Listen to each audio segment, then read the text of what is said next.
예, 여러분 안녕하세요. 박정국입니다. 인사드릴게요.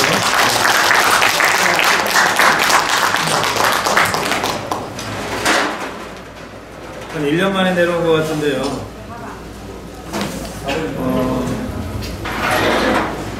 저는 올해 가기 전에 꼭 광주를 호남을 한번 돌아야 되겠다 생각을 했는데 우리 김병미 위원장이 자리를 만들어주셔서 이렇게 여러분을 뵙게 됐습니다. 아이고 반갑습니다. 네.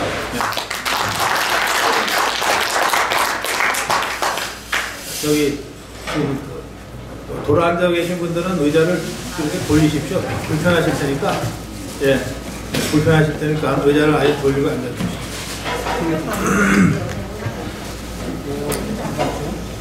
저는 이제 제가 여러분들 뵙고 꼭 드리고 싶은 말씀이 딱 하나 있었어요.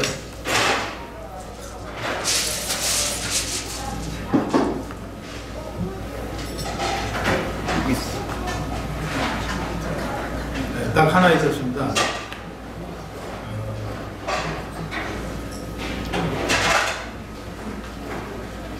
윤석열 대통령을 만들어 주셔서 정말 고맙습니다.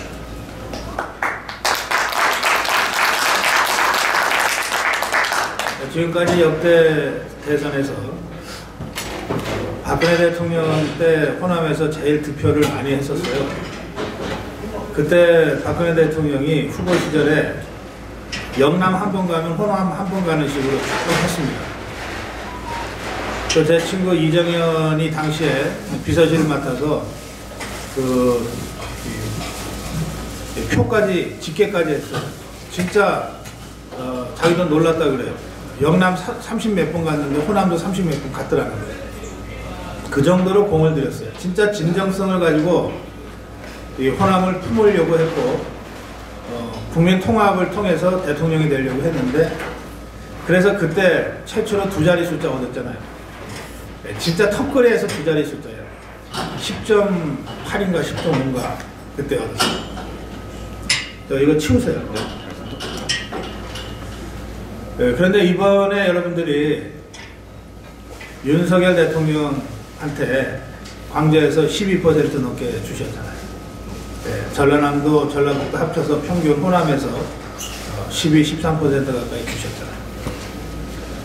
0.73%로 진짜 근소한 차이로 이긴 것을 감안하면 바로 호남에 계시는 여러분들이 박근혜 대통령 만들 때보다 한 2% 이상 윤석열 후보한테 표를 모아줘서 대통령이 된 겁니다. 그러니까 전국에 있는 우리 자유파 국민들이 모두 다 힘을 다 해서 정말 목숨 걸고 싸운 결과이기는 하지만 특별히 호남에 계신 우리 자유파 국민들의 그 각고의 노력으로 지금의 대통령, 지금의 윤석열 정부가 탄생했다. 저 그렇게 생각하고 그래서 정말 여러분께 감사하는 마음으로 제가 내려왔습니다. 여러분 정말 고맙습니다.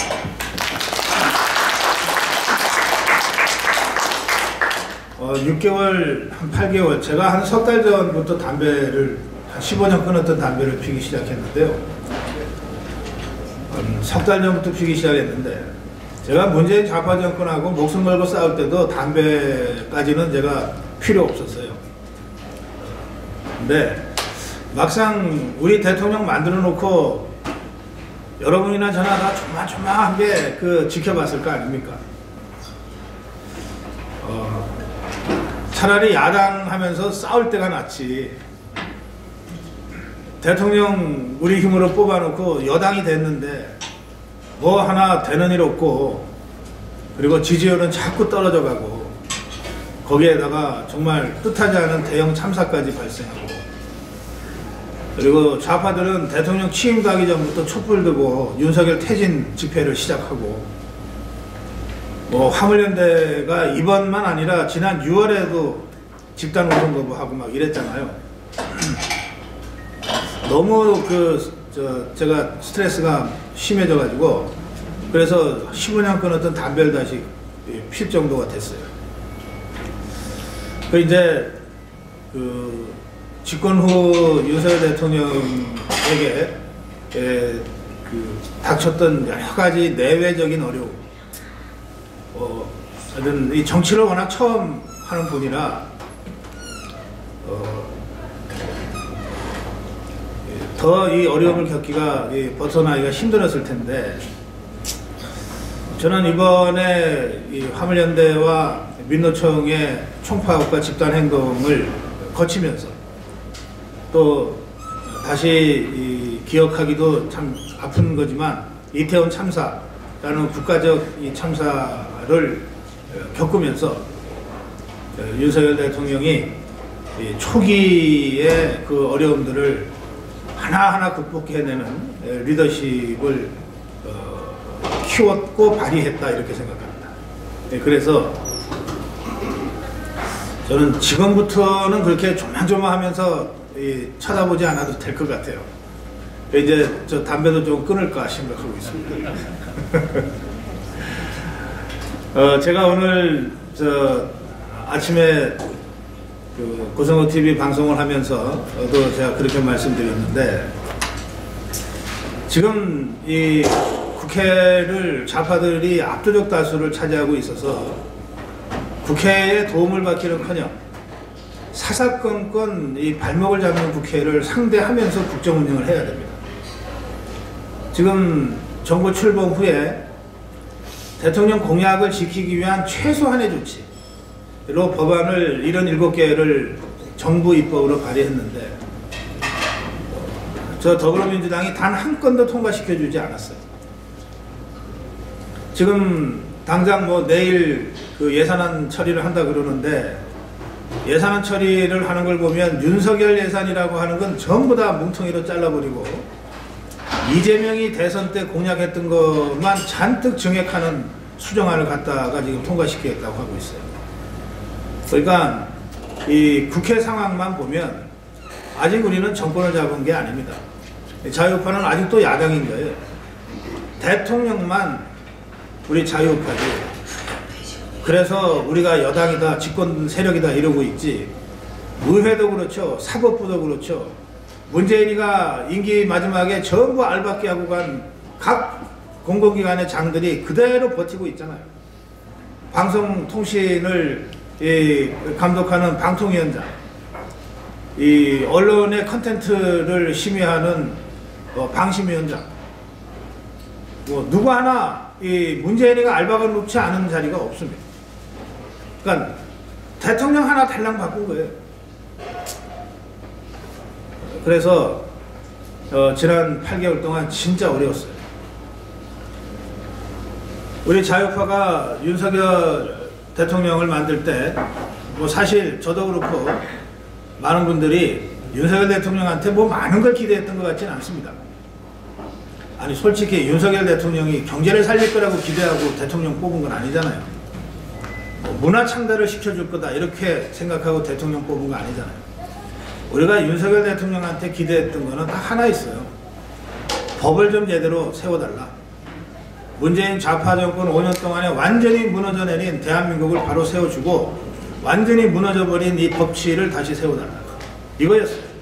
그리고 그 법치의 가장 상징적인 조치로 이재명이 사법 처리해달라, 문재인이 사법 처리해달라, 그거였단 말이에요.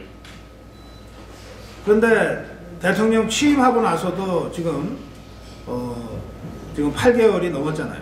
5월 9일날 취임했으니까 8개월 동안에 아직도 이재명이는 잡아놓지 못하고 문재인이는 아직도 잡아놓지 못하고 있어서 윤석열 대통령을 찍은 우리 자유파 국민들 중에도 야 이거 잘못 본 거 아니냐, 겉으로는 뭐 좀 할 것 같았는데 실제로 물러 터져가지고 우리가 이거 잘못 선택한 것 아니냐, 이런 그 후회와 이런 이 자괴감 같은 것들이 꽤 있었습니다. 그러다 보니까 대선 때는 목숨 걸고 찍었는데 그 이후에 실망이 커져가지고 대선 때 분명히 윤석열 후보를 찍어놓고 여론조사에서는 윤석열 대통령 지지를 유보하는 사람들이 많이 생겨났어요. 그러니까 대통령 지지율이 30%, 20%까지 떨어질 수밖에 없었죠.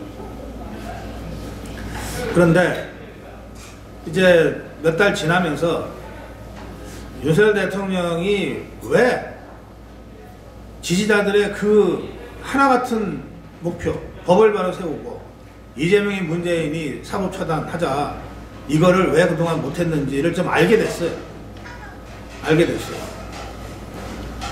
국회가 여전히 좌파들한테 장악되어 있고 사법부가 여전히 문재인이가 임명한 김병수가 권력을 휘두르고 있는 상황에서는 이재명이 문재인이를 잡아넣으려고 수사를 해도 영장 청구를 하면 기각시키는 거예요.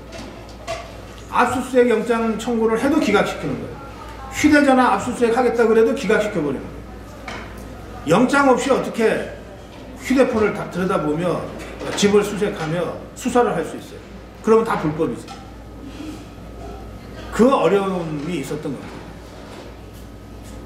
그래서 윤석열 대통령이 지난 8개월 동안 했던 일을 보면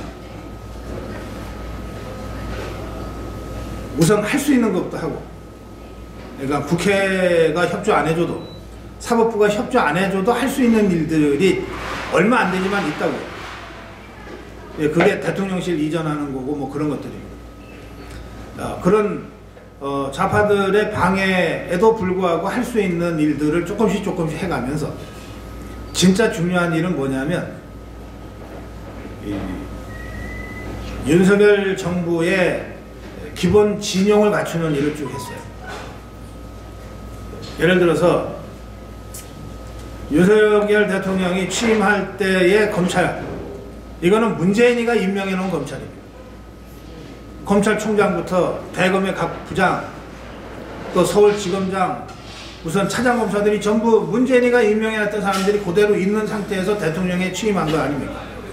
그러니 이자들이 이재명이 수사해라 그런다고 해서 말을 들었겠냐고, 문재인이 수사해야 된다고 해서 말을 들었겠냐고.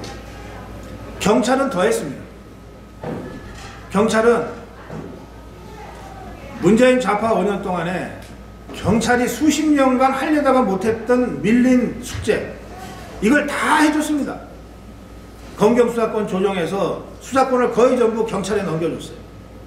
검수완박까지 해가면서 검찰이 갖고 있는 거의 모든 수사권을 다 경찰에다가 모아줬어요.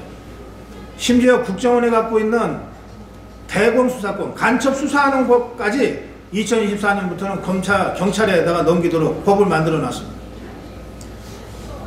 그러니까 문재인 좌파 정권 5년 동안에 가장 혜택을 많이 본 게, 문재인으로부터 가장 혜택을 많이 본 게 경찰입니다. 그래놓고 문재인이가 자기 쫄개들을 쫙 경찰 간부들로 구성을 해놨어요. 일선의 경찰서장들, 주요 서장들 전부 다 문재인이 똘마니 되는 자들한테 다 특진시키고 뭐 파격적으로 승진시켜가지고서 다 갖다 박아놨습니다. 그러니 이 경찰이 윤석열 정부 들어서 수사하라 그런다고 수사했겠냐고. 대통령의 권한이라고 하는 것은 세 가지가 있습니다. 세 가지. 하나는 인사권이에요. 인사권입니다. 근데 이 인사권은 국회 청문을 거쳐야만 되도록 되어 있어요. 윤석열 대통령이 지명한 사람, 제대로 원만하게 국회에서 통과시켜준 사람이 누가 있습니까? 어떻게든 낙마시키려고 질질 시간 끌고 온갖 트집 잡고 그러지 않았습니까? 그러니까 인사권을 절반 이상 좌파들이 바짓가랑이 잡고 제대로 안 해주고, 그 다음에 또 하나가 대통령이 국가를 경영하면서 쓸 수 있는 수단이 또 하나가 예산권입니다. 대통령이 중요하게 생각하는 분야에 예산을 많이 배정해서 국가 경영의 핵심이 이쪽이다라고 하는 걸 가르쳐 줘야 되잖아요. 돈이 들어가야 제대로 작동될 거 아닙니까? 근데 이 예산권을 지금 더불어민주당이 거의 자기네 권한인 것처럼 행사하고 있어요. 이른바 윤석열 예산 다 깎아버리고 이재명 예산 대폭 증액시키고, 이 예산은 자기들이 지금 행사하고 있어요. 좌파들. 마지막 하나가 대통령의 말이에요. 정치는 말로 한다고 그러잖아요. 대통령의 말은 그 하나하나가 국정지표입니다. 말로 사람들한테 대한민국은 이쪽으로 갑니다 라고 얘기해 주는 거거든요. 그러니까 대통령의 말이 엄청 중요하고 무거운 거예요. 그런데 좌파들이 보세요. 대통령의 말, 윤석열 대통령의 말을 한마디 한마디 다 투지 끌고 왜곡 잡고 조작하고 해서 보도를 하잖아요. 대통령이 5,200만 국민들 일일이 만나가면서 말할 수는 없잖아요. 언론을 통해서 메시지를 발하는 거거든요. 그런데 윤석열 대통령의 말은 저 좌파들이 장악한 언론에 의해서 전부 편집돼요. 앞뒤 문맥 자르고 지그들이 트집 잡을 그런 말들만 부각시키고 해지도 않은 말까지 자막에다 처리를 하고 이런 식으로 해서 윤석열 대통령의 메시지가 국민들한테 제대로 전달되지 못하게 장난들 치고 공작을 해왔던 거예요. 그러니까 대통령의 국가명령을 위한 통치수단 3개가 하나도 제대로 작동 안 되는 거예요. 그런 상태에서 지난 8개월을 지냈어요. 그러니 30% 지지율 유지도 진짜 기적 같은 일이다. 저는 그렇게 생각해요. 저는 어떤 면에서는 윤석열 대통령이 지난 임기 초반에 보여준 이 30%의 지지율이야말로 하여튼 죽었다 깨어나도 나는 자유우파다 라고 하는 이 우리 자유우파의 진짜 고정 지지층의 숫자라고 저는 생각합니다. 좌파들이 아무리 언론을 통해서 장난질을 해도 넘어가지 않고 국회를 장악한 좌파들이 무슨 장난을 쳐도 거기에 흔들리지 않고 묵묵히 윤석열 대통령을 지지하고 시간을 두고 기다려준 우리 자유우파의 진짜 찐 지지층이 한 30% 정도 되는 거죠. 그렇게 따지면 이 30%의 지지층, 고정 지지층, 콘크리트 지지층에다가 지난 대선에 윤석열 대통령이 후보로서 받았던 48%를 생각하면 한 18% 정도를 찐 자유파가 아닌 좀 느슨한 이 자유파 또는 중도파들이 이 18%를 채웠다. 그렇게 얘기할 수 있는 거죠. 우리가 박근혜 대통령 때도 나는 하늘이 두 쪽이 나도 박근혜야 라고 했던 사람들이 되게 30% 정도 된다고 얘기했었거든요. 그러니까 저는 이 30%가 우리 대한민국을 지키는 진짜 근본 조직들이다 이렇게 생각해요. 저는 여기에 모이신 분들이 바로 그 30%를 구성하고 있는 대한민국을 지키는 진짜 소속들이다 그렇게 생각합니다. 저는 이제 지금부터는 좀 상황이 좀 달라질 거라고 보는데요. 두 가지 큰 이제 시험에 윤석열 대통령이 시험에 들었다가 이걸 잘 극복을 했습니다. 돌이켜보면 김영삼 대통령은 성수대교 무너지고 삼풍백화점 무너지면서 그냥 같이 무너져 버렸어요. 정권이. 이게 김영삼 대통령이 직접 책임져야 될 일이 아님에도 불구하고 성수대교가 무너지고 삼풍백화점이 무너지고 수백 명이 죽어버리니까 뭐 달리 방법이 없는 거예요. 박근혜 대통령은 지금 와서 생각하면 결국 세월호 참사 때문에 무너진 겁니다. 세월호 참사 304명의 어린 생명이 정말 어이없게 죽었는데 그 죽음에 박근혜 대통령이 직접 책임을 져야 될 거는 하나도 없잖아요. 현장에 있었던 것도 아니고 직접 구조대원으로 뛰어들 수 있는 그런 사람도 아니고 그렇지만 그 참사 때 대통령에 있었다는 것 때문에 무한 책임을 져야 되는 거죠. 그리고 그걸 넘어서지 못해서 결국은 무너졌어요. 정권이. 그러니까 이 이태원 참사라고 하는 정말 이 어이없는 대참사도 어떻게 보면 윤석열 대통령이 윤석열 정부가 무너질 수 있는 그런 대참사에 해당됐습니다. 좌파들이 재빨리 냄새를 맡고 이 이태원 참사를 어떻게든 윤석열 퇴진과 연결시키려고 바로 촛불 들고 나서서 추모를 빙자해서 윤석열 퇴진운동을 하기 위해서 10만 명이 모이고 막 그랬잖아요. 그런데 세월호 참사 때나 또는 성수대교 삼풍백화점 붕괴 때와 달리 윤석열 대통령이 이 대참사의 위기를 극복을 해냈습니다. 그게 불과 한 달 전이거든요. 대참사가 발생한 건 10월 29일이니까 한 달하고 열흘 정도 지났죠. 지금 이태원 참사 얘기하는 분들이 거의 안 계십니다.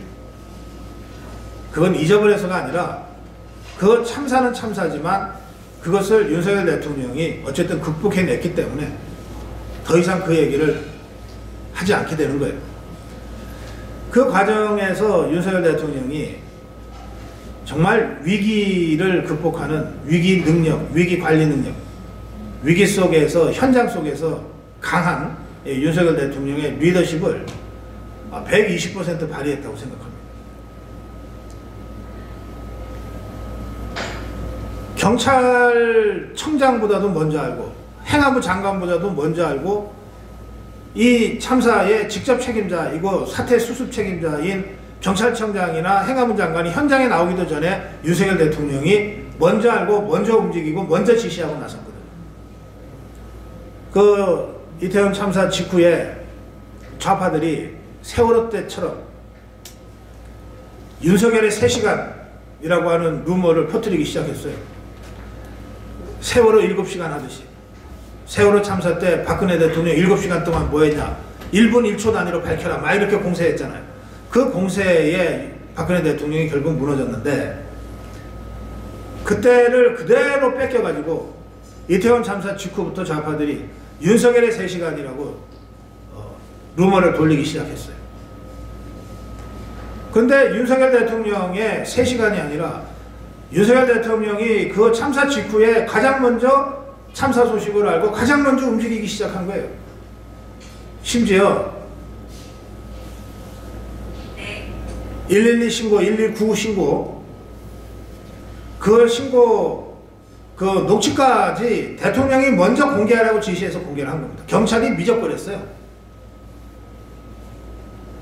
공개하면 우선은 이 정부가 욕먹게 돼 있는 구조인데 그럼에도 불구하고 이거 숨겨서 될 일이냐.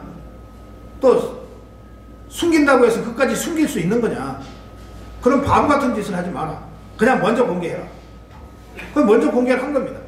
그 바람에 야당의 공격은 받았지만 그 119, 그 112 그 신고를 보면 신고가 막 10몇 건씩 와도 경찰이 제대로 안 움직이는 정황들이 드러나잖아요. 그럼 당장 국민들은 경찰 욕하게 되고 정부 욕하게 되죠. 그러나 그게 대통령에 대한 비난으로까지 확산되지는 않았던 겁니다. 왜? 공개 지시를 대통령이 했으니까. 그래서 저는 윤석열 대통령이 이태원 참사를 국가적으로 애도기간으로 설정하고 그 참사를 극복해내는 이 리더십을 발휘하는 과정에서 오히려 더 단단해졌다.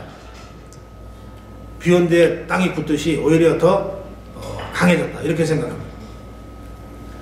그 다음에 곧바로 화물연대 집단 운송 거부와 민노총 총파업이 있었습니다.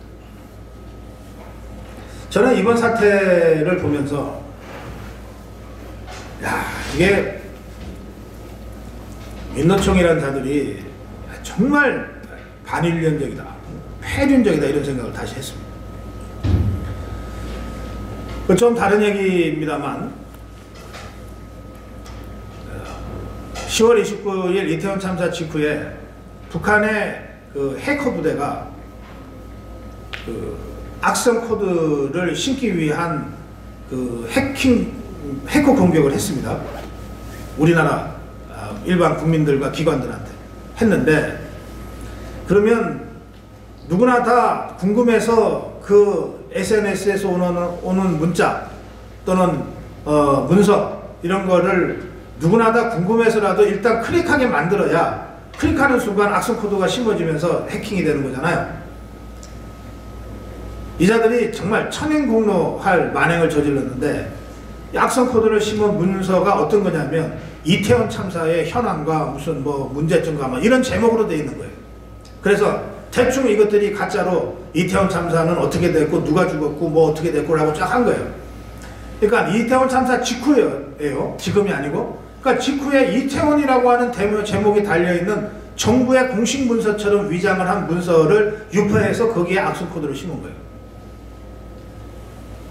158명이 죽은 국민적 참사를 김정은이는 해킹 공격을 하기 위한 소재로밖에는 생각 안 한 거죠.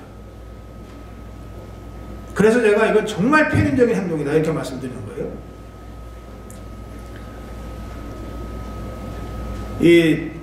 이태원 참사에 추모한다 그러면서 촛불 들고 윤석열 퇴진운동을 했던 이 좌파들도 폐륜적이고 반윤리적인 그기는 마찬가지죠. 더구나 유가족들의 동의도 없이 명단을 공개하고 그걸 천주교 정의구현 사제단의 사제라는 자가 읽어내리고 이런 폐륜적인 짓을 좌파들은 아무렇지도 않게 합니다. 왜냐하면 이 종북 주사파들의 목적은 인류의 보편가치인 인권을 지키거나 또는 대한민국의 헌법가치인 자유민주주의 시장경제를 지키는 게 있는 게 아니에요. 그자들의 목적은 자유민주주의를 파괴하고 시장경제를 파괴하고 김일성 주체사상에 의한 북한식 공산주의로 한국을 통일하는 거거든. 적화통일하는 거거든. 그들의 목적 자체가 그렇기 때문에 그 목적을 위해서라면 기존에 우리가 갖고 있는 이런 도덕 또는 상식, 윤리 이런 것들은 아무것도 아닌 거예요. 그러니까 그런 폐륜적인 행동을 함부로 마음대로 저지르는 겁니다.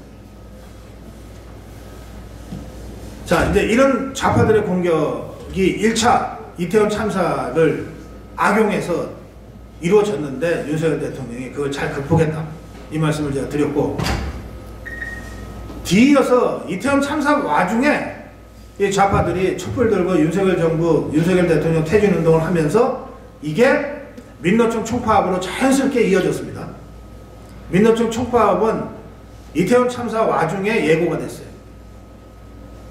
그래서 뭐 몇 월 며칠 전국 무슨 노동자 대회를 한다 막 이런 식으로요.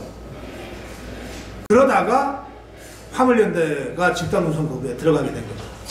화물연대의 집단운송 거부에 민노총이 동조하는 총파업을 다시 하게 된 거예요. 그런데 이 종북 주사파 세력은 진짜 지도부는 저도 여러분도 잘 모릅니다. 숨어 있으니까. 진짜 지도부는 어떤 사람들이냐면 이석기 같은 사람이에요. 이석기 누군지 아시죠? 통진당 만들었다가 정당 해산당하고 감옥 갔다. 문재인이가 임기 마지막에 이 이석기를 풀어준 겁니다. 가석방으로. 진짜 종북 주사파의 배후 세력은 이 이석기 같은 자들입니다. 이런 자들은 드러내지 않아요. 자신을. 숨어 있어. 그리고 이 자들의 아바타를 내세우는데 이 자들의 아바타가 우리 사회 곳곳에 이름 걸고 활동을 합니다. 대표적인 아바타가 지금 민노총 위원장 양경수 같은 자입니다. 양경수는 옛날에 좌파운동할 때 이석기 바로 밑에 있었던 자입니다. 이런 자가 지금 민노총의 전체 위원장이에요. 그러니 민노총이 정상적이고 합법적인 노동운동을 하는 단체라고 우리가 인정할 수 있습니까? 그 자들의 진짜 목적은 대한민국 체제를 전복하는 거예요. 다만 자기들이 아직 힘이 없으니까 그 목적을 위장하고 합법적인 노동운동 하는 것처럼 그렇게 하고 있을 뿐이죠. 그런데 이 민노총이 윤석열 대통령이 이태원 참사로 타격을 받았다. 지지율도 30%대로 헤매고 있다. 지금이 윤석열을 쓰러뜨릴 때다. 이렇게 판단 착오를 한 것 같습니다. 그래서 싸움을 붙은 거예요. 1945년, 46년 이때 우리 대한민국은 북한은 김일성이가 소련의 지원을 받아서 이미 공산당 정권을 만들어 세웠고, 남한만 보면 이때 남한의 제일 큰 세력은 어느 세력이었냐면 박헌영 세력이었습니다. 박헌영의 조선공산당 세력이 제일 커요. 세력. 그 다음으로 큰 세력이 여운형 세력입니다. 건국준비위원회 전국 조직이었습니다. 그 다음에 큰 세력은 김구 세력입니다. 어쨌든 상해 임시정부의 법통을 잇고 들어왔으니까. 그 다음에 큰 세력이 김규식, 조만식 같은 이 기독교 계열이면서 중도적인 세력입니다. 사실은 이승만 대통령은 세력이 없었어요. 일제시대 내내 한국에서 독립운동하지를 않고 미국에서 독립운동을 하고, 그것도 외교 노선을 갖고 독립운동을 했기 때문에 세력을 조직할 상황이 아니었어요. 그러니까 해방 후에 달랑 혼자 들어온 거예요. 비서도 한 명 없이 혼자 들어왔어요. 그러니까 세력으로는 가장 약한 세력이죠. 이 이승만 대통령이 이 압도적인 이 다수파를 형성하면서 김일성이하고 손잡고 한반도 전체를 적화시키겠다고 하는 이 박헌영 세력과 싸운 거예요. 그래서 이긴 거예요. 그런데 그때 가장 강력한 세력인 이 남로당 세력이, 박헌영 세력이 미군정을 압박하고 미군정과 이승만 세력한테 타격을 주기 위해서 했던 거가 총파업입니다. 그 총파업에 가장 선봉에 섰던 노조가 철도노조였습니다. 그 왜 그러냐면 당시에는 고속도로도 없던 때잖아요. 자가용도 없던 때잖아요. 모든 물류는 철도를 통해서만 이루어졌던 때입니다. 철도를 세우면 대한민국이 서는 거예요. 그래서 당시 좌파 노동조합의 이름이 전평이었거든요. 전국 노동자 평이에요. 전평의 제일 중요한 핵심 조직이 철도노조였습니다. 그 철도노조가 총파업을 하면 대한민국이 멈춰서는 거예요. 이 철도노조, 이 좌파들이 장악한 철도노조의 좌파 지도부와 싸움을 해서 좌파 지도부를 쫓아내고 철도노조를 합법적인 이 민주노조, 한국노총처럼 만든 사람이 누구냐면 김두한입니다. 이 사람 국회의원 하기 전에 건달할 때, 전문용어로 조폭할 때, 그때 이 김두한이 철도노조의 좌파 지도부와 싸워서 쫓아낸 겁니다. 그때는 총 들고 싸웠어요. 좌파들이. 그러니까 철도노조는 워낙 그런 전통이 있어요. 그리고 좌파들 머릿속에는 물류를 중단시키면, 물류를 세우면 대한민국 세울 수 있다고 하는 게 수십 년간 학습되어 있는 거예요. 그래서 이번에 총파업 가만히 보십시오. 어디가 총파업했습니까? 화물연대 했죠. 지하철노조, 철도노조가 총파업에 하겠다고 나섰던 겁니다. 이자들의 구호가 70년 전 1945, 46년에 좌파들이 했던 그 총파업의 구호 똑같이 뺏겼어요. 물류를 세우면 대한민국을 세운다는 게 이번에 이자들의 구호였습니다. 그러니까 이번에 민노총 그냥 대충 한번 해본 게 아니고 진짜 작심하고 윤석열 거꾸로 뜨리려고 총파업에 들어갔던 겁니다. 그리고 자기들 할 수 있다고 생각해서 들어온 거예요.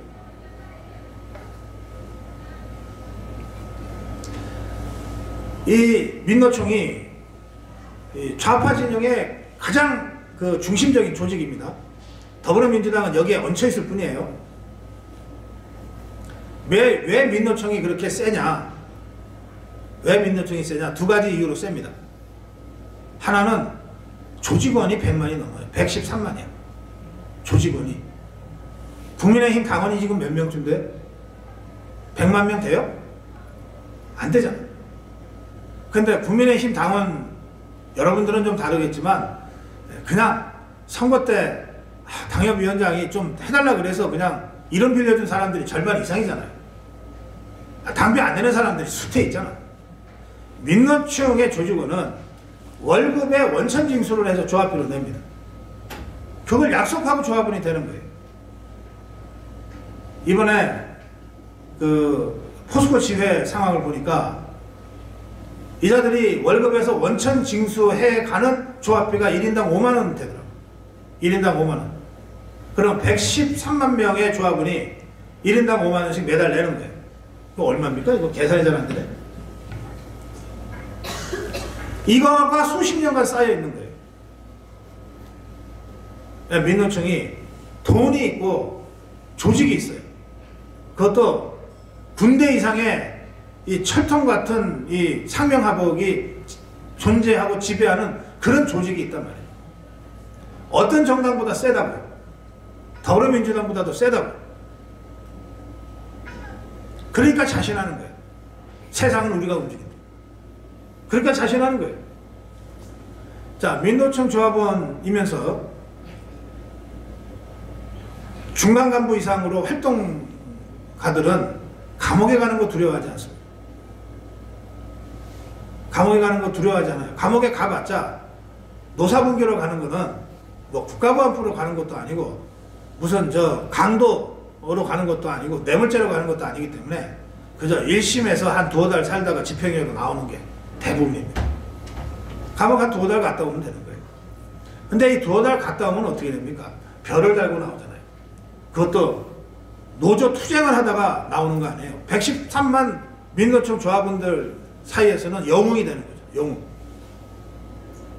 전사가 되는 거지. 그 다음에 이 사람들이 갔다 오면 석 달 감옥 산다고 칩시다. 석 달 동안에 이 사람들 월급 안 받아요? 받습니다. 회사에서는 안 주지만 조합이 그럴 때를 대비해서 파업 자금을 쫙 모아놨어. 파업 기금. 여기서 월급 이상의 돈을 줘요. 가족들 수당까지 다 줍니다. 다 챙겨줘요. 그리고 감옥 갔다 오면 등급이 최소한 1등급, 2등급 이상 올라가요. 그 자기네 동네에서는. 그러니 감옥 가는 걸 두려워하지는 않아요. 그럼 뭘 두려워하냐? 뭘 두려워하냐? 민사소송 당하는 걸 두려워해요. 지가 백날 영웅 노릇 해봤자 파업으로 불법 행동을 하다가 회사 기물을 파손했다. 회사 기물이라는 게 뭐 무슨 소모품입니까? 기계 하나 뭐 파괴했다 그러면 몇 억씩 몇십억씩 손해배상이 청구되는 거 아니에요? 그래가지고 5억 10억씩 손해배상이 개인한테 떨어지면 월급이 차압되잖아요. 법원의 판결이 확정되는 순간 월급 차압되잖아요. 그리고 집이 차압될 거 아닙니까? 이걸 제일 두려워하는 거예요. 저는 전두환 정권 때 민주화 운동하다가 2년간 감옥 갔다 왔습니다. 노태우가 대통령이 돼서 풀어줘서 나왔어요. 그런데 제가 민주화 운동할 때는 감옥도 두렵지 않았지만 제가 민사소송 당할까 봐 걱정한 적이 단 한 번도 없습니다. 왜? 아무것도 없으니까. 아니 20대 후반 30대 초반에 내가 갖고 있는 게 뭐 있었겠어요? 집이 있었겠어요? 뭐가 있었겠어요? 아무것도 없으니까. 겁날 게 하나도 없었지. 저는 지금도 월세 살아요. 집이 없어요. 그러니 겁날 게 없어. 민사소송을 백날 걸어봤자 저것들이. 좌파들이 지금 저한테 소송을 7개인가 8개인가 걸고 뭐 손해배상 소송 민사를 걸어가지고 뭐 2억인가 때리겠다고 그러고 막 그러고 있는데 아이 가져가라. 내 갖고 있는 거 다 줄게. 뭐가 있어야 주지.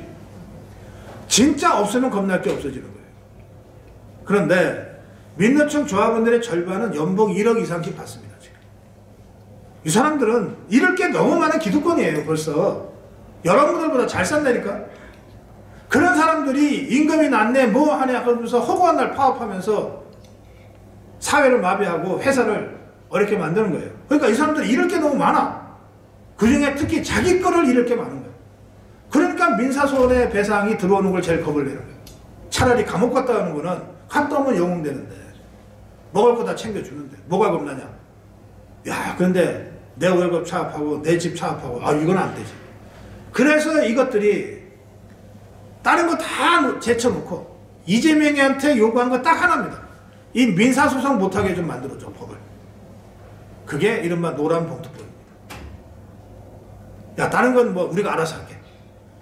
네가 169석이라 갖고 있는 거대 야당의 대표라며. 그러면 다른 건 몰라도 요거 하나는 네가 해주고 가. 우리가 파업할 때 민사소송 안 당해는 좀 해줘. 딱 이거 하나 요구했어요. 그러니까 민노총의 이 청부 입법, 이것에 더불어민주당이 안 매달릴 수가 없는 거예요.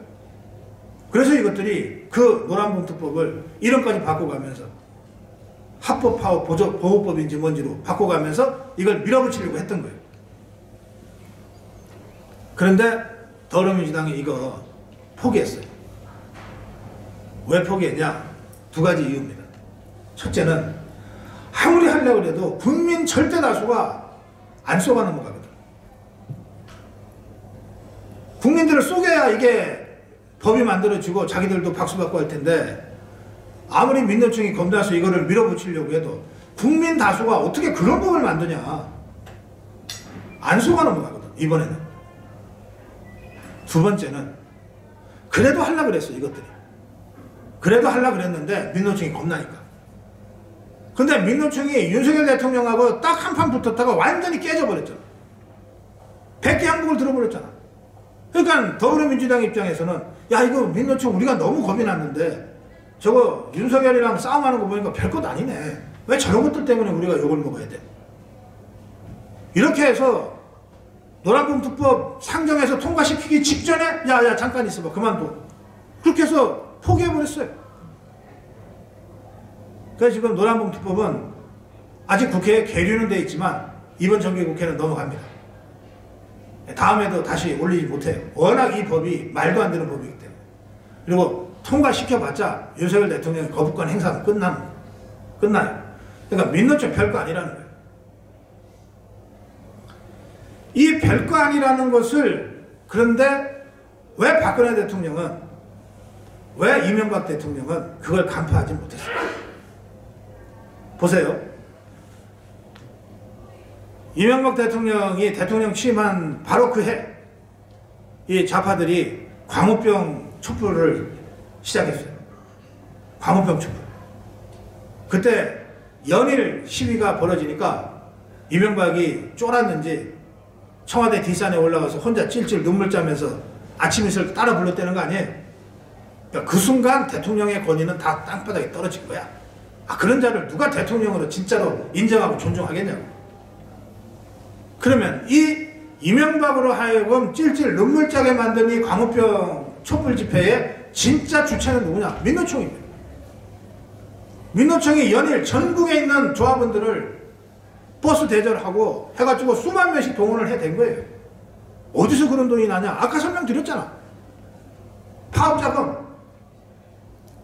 그리고 강철과 같은 규율, 이거 가지고 수만 명씩 연일 광화문에다 풀어놓고 이명박을 압박하니까 진짜 센 줄 알고 쫄아가지고 눈물까지 찔찔 흘린 거예요. 그렇게 해서 완패했어, 우리 자유우파가 그때. 두 번째, 박근혜 대통령 탄핵할 때의 그 촛불.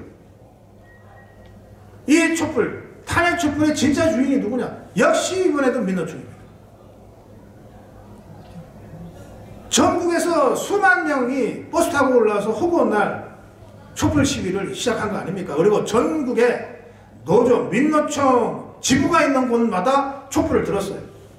거기에 페이퍼 컴퍼니 같은 이름밖에 없고 한 명, 두 명밖에는 없는 각종 좌파 단체들이 단체 이름을 쫙 걸어가지고서 실제로는 민노총 돈으로, 민노총 조직으로 단체 이름은 620개 만들어가지고 박근혜 탄핵 국민행동이라는 거 만들어가지고 한 거예요.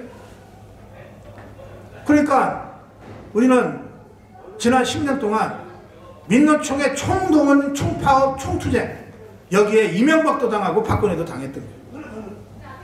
이런 승리의 경험이 있으니까 민노총이 이번엔 뭐 윤석열이는 박근혜처럼 세지도 않고 이명박처럼 지지율도 별로 안 높으니까 야, 밀어버려 하고 나왔던 거예요. 그런데 실제로는 이게 별것들 아닌 거라는 거죠. 이 민노총 총파업에 윤석열 대통령이 대처했습니다. 어떻게 대처했냐? 뭐 복잡하게 대처한 것도 아니야. 딱 하나, 법 하나 가지고 대처한 겁니다. 윤석열 대통령이 뭘 군대를 동원했습니까? 아니면 뭐 이명박 대통령처럼 무슨 경찰 동원해서 차벽을 쌓았습니까? 아무것도 안 했잖아. 그냥 법 하나 가지고 대응한 겁니다. 법대로 하겠다. 이 법은 윤석열 대통령이 만든 법도 아니에요. 노무현이가 만들었던 법이에요. 노무현이가 문재인이 제의를 받고 만든 법이에요.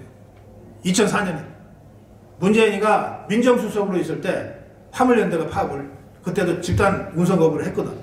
그걸 겪고 난 다음에 문재인이가 아무래도 안 되겠습니다, 이런 법이 필요합니다라고 노무현이한테 보고했고, 노무현이가 맞아 만들어 해서 만들어 그 법이에요.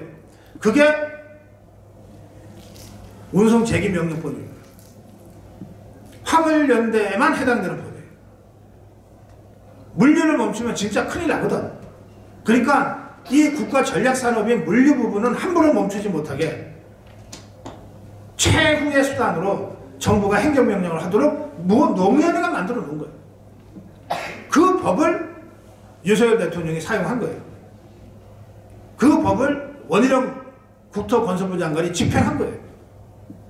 그거 하나로 민노총의 총동원, 총파업, 총투쟁을 한 번에 무력화시켰어요.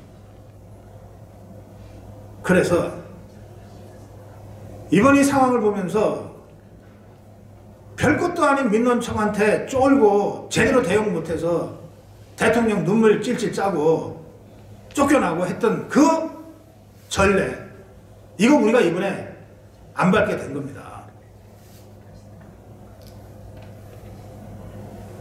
이 과정에서 윤석열 대통령이 사태를 정확하게 파악하고, 또 원희룡 장관은 원래 노동운동을 했던 사람이에요. 1982년에 학력고사 전국 수석한 사람 아닙니까? 서울법대 수석을 했어요. 그런데 이 사람은 사실 아예 거리도 보지도 않고 노동운동판에 뛰어들었어요. 그러니까 노동운동판에서 잔뼈가 굵었단 말이에요.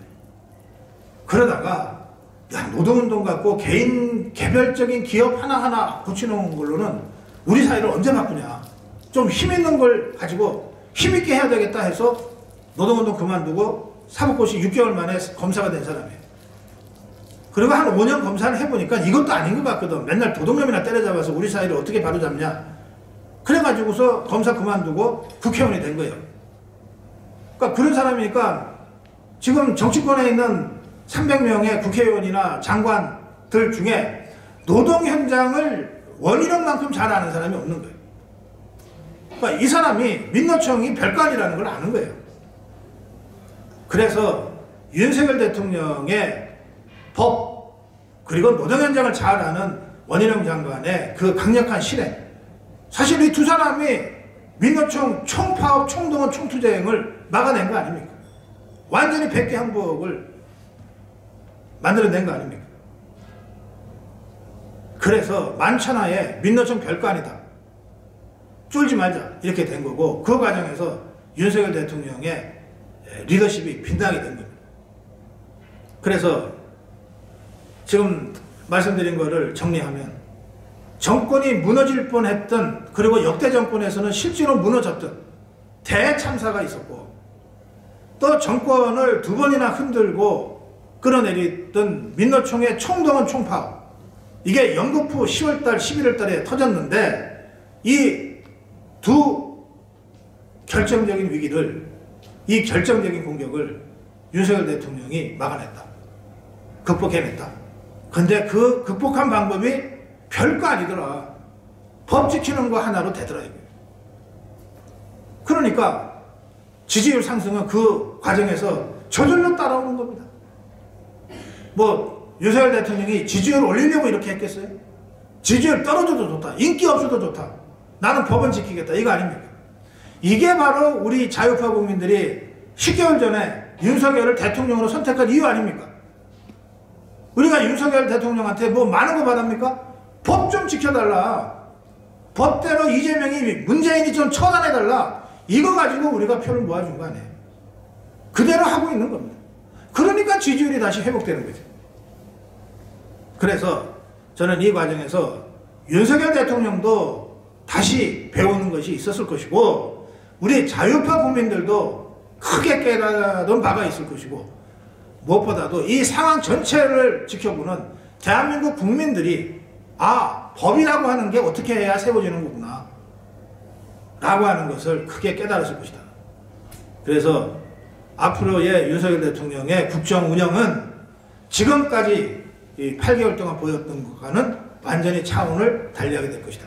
그렇게 생각합니다. 우리가 1년 반 후에 선거가 있습니다. 정권의 운명이 달린 선거입니다. 지금 대통령은 바꿨지만 국회는 못 바꿨고 사법부도 못 바꿨기 때문에 정권 교체는 분명히 했지만 절반의 정권 교체에 불과해요. 할 수 있는 게 거의 없는 거예요.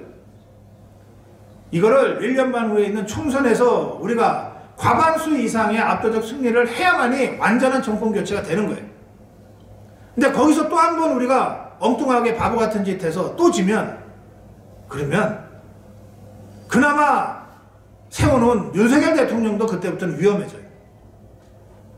그래서 이것은 정권의 운명이 걸린 총선거고 자유우파의 운명이 걸린, 또 대한민국의 운명이 걸린 총선거예요. 그런데 1년 반 후에 있을 이 총선거는 윤석열 정부 취임하고 2년째 치러지는 총선거이기 때문에 누가 무슨 말을 해도 윤석열 정부에 대한 평가와 심판의 선거가 될 수밖에 없어요. 윤석열 대통령이 잘해야 이길 수 있는 선거라는 뜻이에요. 윤석열 대통령이 잘 못하면 국민의힘이 아무리 잘해도 선거는 이길 수 없단 말이에요. 그러니까 윤석열 대통령이 죽으나 사나 잘해야 돼. 성공해야 돼. 우리 자유파 국민의 입장에서는 죽으나 사나 하여튼 윤석열 대통령을 성공시켜야 되는 거예요. 무슨 일이 있어도 대통령을 성공시켜 놓고 그리고 나서 국민의힘이 공천도전 잘하고 선거 전략도 잘 짜서 압도적 다수로 총선에 이기도록 해야 되는 거예요. 그 필요 충분 조건의 필요 조건, 윤석열 대통령이 성공해야 된다고 하는 것이 필요 조건입니다. 이게 안 되면 뱅약이 무효예요. 그런데 이제 그 필요 조건, 윤석열 대통령이 성공할 수 있다, 성공시켜야 한다는 그 필요 조건이 충족될 수 있는 기반이 이번에 이 사태를 통해서 만들어진 거예요. 그러니까 이제 남은 것은 국민의힘이 잘하는 거지. 국민의힘이 잘하는 거지. 여기에 이 정치적으로 참 어려운, 또 우리 자유파 입장에서 볼 때 진짜 척박한 이 광주 호남 지역에서 수많은 이 도전이 그동안 있었습니다. 제 친구 이정현이의 그 눈물겨운 그 이 투쟁과 이 도전은 정말 이건 드라마도 이런 드라마가 없잖아요. 근데 이정현만 그랬겠냐 이 말이에요. 여기 계신 여러분들이 바로 이곳에서 자유파의 기치를 들고 포기하지 않고 3번, 4번 쓰러지면 5번, 6번 일어나면서 여기까지 오신 거 아니에요. 그래서 저는 내후년 총선에서 호남 지역 최소 지역구에서 5석 이상은 우리가 승리한다, 이렇게 제가 확신하고 있습니다. 이거는 저의 확신이기도 하고 제 친구 이정현이가 그렇게 저한테 얘기했어요. 야, 너 중앙에서 일해야지. 아니야, 나 일단 호남에서 한 번 더 돌파해야 돼. 나 혼자 문제가 아니야. 이거는 대한민국의 문제고 호남 전체의 문제. 그래서 내가 물어봤죠. 그럼 목표가 뭐야? 지역구 5석. 이정현이 말입니다. 지역구 5석. 자기 포함해서 지역구 5석. 이게 최소 목표라는 거예요. 그래서 제가 이정현이가 호남에 대해서 하는 말이기 때문에 제가 믿기로 했어요. 최소 목표 호남 지역 지역구 5석. 여기에 정당투표로 배당되는 비례대표가 있잖아요. 네. 저는 3석 정도 생각합니다. 호남에서 8석이면 저는 현실적으로 상정하고 한번 뛰어볼 만한 목표라고 저는 생각해요. 그래서 제가 내년에는 사실 올해는 이 대선도 있고 대선 후 아기같이 아차같이 달려드는 이 좌파들의 공격을 지역과 싸우느라고 제가 이렇게 호남 지역을 연말 직전에 간신히 약속 지킨다고 달려왔습니다만 내년에는 더 자주 여러분들 찾아뵙고 여러분들 어려운 점도 함께 그렇게 하겠습니다. 제가 그 두서없이 드린 말씀, 그러나 여러분들한테 작은아마 힘이 되는 말씀, 힘이 되는 메시지 제가 이 말씀 마무리하면서 제가 지금 해드릴 수 있는 몇 분의 이름을 제가 좀 같이 불러드리겠습니다. 이 방송은 녹화지만 고선거TV 78만 7천 명의 구독자들이 다 함께 보실 겁니다. 대한민국의 자유파들은 누구나 고선거TV를 보십니다. 그래서 그분들께 진짜 늦은 시간까지 같이 해주셔서 고맙습니다. 영웅들 몇 분을 제가 말씀드리니까 여러분들 제가 이름 부를 때마다 좀 열렬하게 박수로 격려해 주시면 좋겠습니다. 광주시당위원장 김정현 박수 부탁합니다.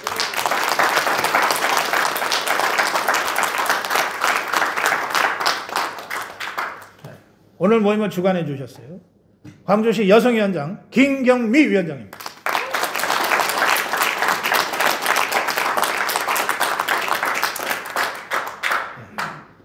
전 청년위원장입니다. 박송호 위원장.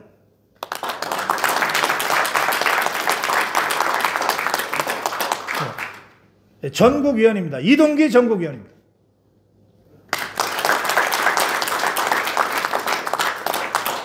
네, 중앙위원회 연합회장 류영수 회장입니다. 그리고 강채운 청년위원장 다시 한번 박수 부탁합니다. 네, 그리고 여기 지금 현업은 아니지만 그래도 우리 호남 지역에서 이 자유파가 여기까지 오는데 온몸으로 디딤돌 역할을 해주신 원로분들이 계십니다. 정만중 회장님 박수로 환영합니다. 정종숙 고문님 박수로 환영합니다. 안준섭 회장님 박수로 환영합니다. 네, 그리고 우리 김경미 여성위원장님과 함께 오늘 모임을 실무적으로 준비해 주신 분입니다. 제가 호남에 올 때마다 차 가지고 나와서 제 기사 노릇도 하고 경호원 노릇도 해줍니다. 양진규님 박수로 격려해 주겠습니다. 네, 그리고 마지막으로 제가 오늘 광주 온다고 그러고 그러니까 격려하기 위해서 저 경남 거제에서 한 아미고 회원이 달려왔어요. 원대희 아미고님 박수로 좀 격려해 주십시오.